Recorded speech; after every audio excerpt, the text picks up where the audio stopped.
Resumindo em poucas palavras, São Francisco foi uma luz que brilhou sobre o mundo, em uma época em que as trevas predominavam. Mais precisamente numa cidade italiana chamada Assis, vinha ao mundo aquele que se tornaria um dos santos mais populares do catolicismo, São Francisco. São Francisco de Assis. A vida de Francisco sempre foi marcada por muitas reviravoltas. Por pertencer a uma família bastante rica, ele cresceu rodeado por luxos e vaidades. Rico, orgulhoso e vaidoso, durante boa parte de sua juventude, Francisco era presença garantida nas festas da cidade. Gostava de se vestir com roupas de luxo e desfrutar das riquezas de sua época. Final do século XII. O Ocidente estava passando pela transição da Idade Média para o Renascimento. Uma época de muitos conflitos. As guerras eram quase que constantes e muitos dos jovens iam para as batalhas. Grande parte sedentos por fama, reconhecimento e prestígio. E não foi diferente com o jovem Francisco, fascinado pelas histórias de cavalaria. O jovem almejava ganhar fama como herói. E no ano de 1202, Francisco se alista e participa de uma guerra que Assis travava contra a Perúdia. Mas como nem tudo na vida sai como planejado, ele foi capturado e feito prisioneiro. Por cerca de um ano, Francisco permaneceu aprisionado.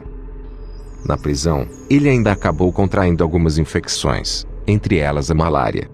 Quase todos os companheiros de batalha do jovem morreram, e por pouco, Francisco também não morreu.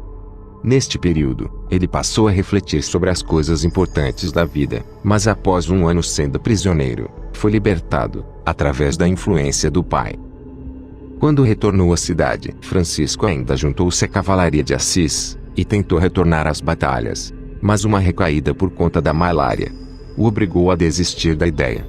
Por conta das enfermidades que contraiu, principalmente uma espécie de malária crônica, Francisco muito sofreu. Mas foi durante esta enfermidade que uma mudança no interior do jovem começou a se manifestar. O Senhor já estava amolecendo o coração de Francisco. Pois naquele período, a caridade não era algo comum. As pessoas tinham um enorme preconceito a muitos tipos de doenças, principalmente aos leprosos, e Francisco tinha um verdadeiro pavor. Mas tempos depois, enquanto passeava a cavalo, Francisco se encontra com o leproso. Fazia frio, e o homem vestia apenas trapos. De início, Francisco sentiu nojo, arrepios, e virou o rosto, para nem olhar para aquele homem doente. Mas de repente, ele se deu conta do que fez, e arrependido, desceu do seu cavalo, cobriu o homem com seu próprio manto, e ainda espantado consigo mesmo, olhou nos olhos do homem, e viu a gratidão em seu olhar. Chorando de emoção, Francisco beijou aquele rosto deformado pela moléstia, e seguiu sua viagem. Este provavelmente foi o momento crucial da conversão de Francisco. Tempos depois, ele mesmo chegou a dizer: quando eu ainda estava nos vícios e pecados, me parecia muito amargo até mesmo ver os leprosos, mas o Senhor me conduziu para o meio deles, e eu os tratei com misericórdia. E então, o que era doce tornou-se amargo, e o que era amargo tornou-se doce. Aos 25 anos de idade, enquanto visitava a igreja de São Damião, em Assis, ele percebeu que o crucifixo falava com ele, repetindo por 3 vezes a famosa frase: Francisco, repara minha casa, pois veja como está em ruínas. Mais que depressa, Francisco voltou para casa, recolheu vários tecidos da loja da família, e os vendeu no mercado da cidade. Com o dinheiro, ele custeou a reconstrução da igreja. Ao ficar sabendo do ocorrido, o pai de Francisco ficou furioso, e prendeu o filho no porão da casa. Mas dias depois, sua mãe o libertou. Só que mais indignado ainda, o pai de Francisco levou o filho a julgamento. Ele queria ser recompensado pelo que o filho havia roubado de sua loja, mas para surpresa de todos, Francisco retirou até as suas próprias roupas do corpo, as colocou aos pés do pai, e renunciou toda a sua herança.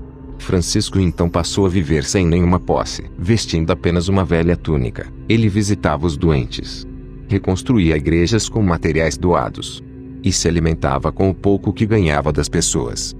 De início, a população de Assis o via apenas como um mendigo, nascido em família rica, e que pregava a palavra de Deus nas ruas da cidade. Mas logo algumas pessoas foram sendo tocadas, e Francisco foi conquistando alguns seguidores. Os primeiros foram Bernardo e Pedro, 2 homens ricos, que venderam tudo o que tinham, e seguiram Francisco em suas peregrinações. E 1 ano depois, ele já contava com vários seguidores. Francisco procurava viver como Jesus viveu. Quando o grupo já contava com 12 pessoas, Francisco redigiu uma pequena regra que eles deveriam seguir, em sua maioria, os ensinamentos de Jesus para alcançar a perfeição. Este era um passo muito importante para que a Irmandade pudesse ser aprovada pela Igreja. E então eles partiram até Roma, a fim de receber autorização do clero. Mas de início, a nova comunidade religiosa não foi bem aceita. Pelo contrário, eles foram até ridicularizados. Eles achavam os ideais de Francisco muito rígido, quase que impraticável. Mas depois de um sonho, onde o Papa via Francisco sendo o pilar que estava sustentando a Igreja, ele finalmente voltou atrás e autorizou a criação da nova comunidade religiosa. E assim foi criada a Ordem dos Frades Franciscanos. Francisco manifestava seu amor a Deus com uma imensa alegria, e que muitas vezes a expressava através de ardorosos cânticos. A santidade que o jovem transmitia lhe angariou vários discípulos. Entre eles, a rica filha do conde de Sasso Rosso, uma jovem de 17 anos, chamada Clara, e que veio a se tornar Santa Clara. Desde o primeiro momento que Clara ouviu Francisco pregar, ela compreendeu que a vida que ele indicava era a que Deus queria para ela. A partir de então, a jovem abandonou tudo e passou a segui-lo. E assim, nascia a Ordem das Clarissas, que é uma ordem franciscana, mas composta somente por mulheres, assim como a dos frades franciscanos, que é composta somente por homens. Francisco levou a sério a mensagem de pregar o Evangelho a toda criatura, a fim de disseminar a fé cristã e converter os infiéis. Ele e alguns de seus discípulos seguiram em peregrinação pelo mundo.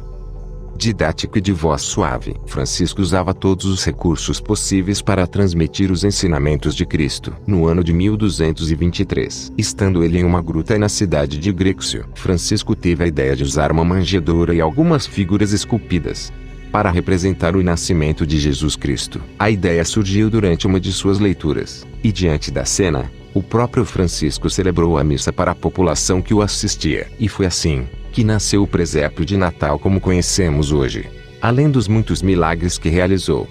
Em sua jornada evangelizadora, Francisco conseguiu converter muitas pessoas. O santo batizou sua ordem com o nome de frades menores, pois sua ideia era que eles deveriam se sentir os últimos, mesmo em comparação às menores criaturas. Isso demandava desistirem do próprio eu, em prol da importância do outro. Foi só através de Francisco de Assis que a caridade dos evangelhos voltou a ser falada e praticada, pois até então, os pobres eram negligenciados.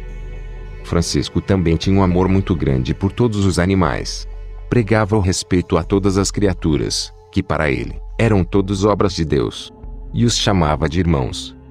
2 anos antes de partir, tendo Francisco em companhia de alguns de seus frades mais íntimos, ido ao Monte Alverne, a fim de meditar e orar, algo incrível aconteceu. Na forma de um serafim de 6 asas, apareceu-lhe o Senhor crucificado, e quando partiu, deixou impressos no corpo de Francisco os sagrados estigmas, as santas chagas de Cristo. Francisco foi o primeiro cristão a ser estigmatizado, mas ao mesmo tempo que isso lhe trazia enorme alegria, por ser um sinal do favor divino, foi também um motivo de muito embaraço e sofrimento físico, pois além da grande dor que isso lhe causava, as feridas dificultavam seus movimentos. Além de sangrarem com frequência, muitas vezes ele teve de ser carregado por não aguentar andar. Os últimos anos de Francisco foram marcados por muitas enfermidades. Além dos estigmas, ficou quase cego. E suas dores de cabeça eram cada vez mais intensas. Já vivendo sob os cuidados de Clara, ele ainda compôs uma de suas obras, denominada O Cântico das Criaturas. Mesmo já estando com a saúde bem frágil, continuava pregando e acolhendo todos os que o procuravam. Faleceu assistido por seus discípulos em 3 de outubro de 1226, aos 44 anos de idade, em Assis, na Itália. Apenas 2 anos depois foi canonizado pelo Papa Gregório IX. As relíquias dos santos se encontram na Basílica de São Francisco de Assis. Seu dia é comemorado em 4 de outubro. Falar tudo sobre a vida de São Francisco em um único vídeo, creio que não seja possível, mas resumindo, sua visão formou uma profunda identificação com os problemas de seus semelhantes. Sua atitude também foi original quando afirmou a bondade e a maravilha da criação, e isso, numa época em que o mundo era tido como essencialmente mau. Ao se dedicar aos mais pobres dos pobres, e quando amou todas as criaturas, a ponto de os chamar de irmãos, fez com que alguns estudiosos afirmassem que sua visão positiva da natureza e da humanidade foi uma das forças pioneiras que levaram à formação da filosofia da Renascença. Obrigado por assistir. Fiquem todos com Deus.